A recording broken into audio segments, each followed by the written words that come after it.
cries across the landscapes, but our lives are tied, conditioned, and handshaped, shaped around colonial chains that can't break. So we lag behind the world in the grand race for global supremacy. The pace is fast, the profound, painful fact that we fail to grasp. Our fathers, glorious in ages past, but African civilization collapsed, invasions, attacks, kidnapped, began to proceed. Caucasians advanced, snatched the upper hand and took the lead with a push of greed and racial hatred. They destroyed our heritage and trace of greatness, enslaved us, made us disgrace the naked, to twist the doctrine that they say is sacred. States that were mindless, lower than the primates. Black skin was a curse caused by the climate. Off the barren land that was known as Canaan, renamed Africa by the Mediterraneans. They tried claiming ancient Egyptians were white, blonde hair and blue eyes with the description of Christ. I'm not saying he was black, my basic argument is I know Galileans were of a much darker skin. I've self-studied and made acknowledgement you can't prosper in a world corrupted by the hearts of men. Of all our studies, history is best qualified to reward all research.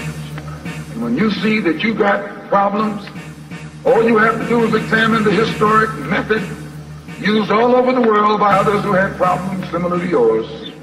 And once you see how they got theirs straight, then you know how you can get yours straight. The world is vicious and filled with wickedness. It's ridiculous. You could be considered a terrorist for standing for your rights by defying imperialists. We must stand together cause times are perilous.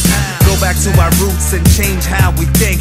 Our native languages are almost now extinct. I think about events the past bothers me. We were forced into labor and forced to speak English, Dutch, French, Spanish, and Portuguese, while our fathers were shipped across the seas.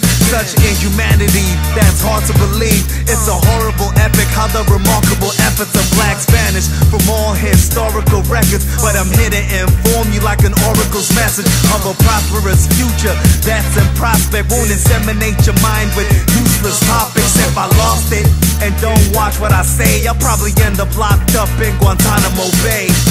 Sometimes I'm inclined to believe that many of our people are using this word revolution loosely, without taking careful consideration what this word actually means and what its historic characteristics are. When you study the historic nature of revolution, the motive of a revolution, the objective of a revolution, and the result of a revolution, and the methods used in a revolution, you may change words.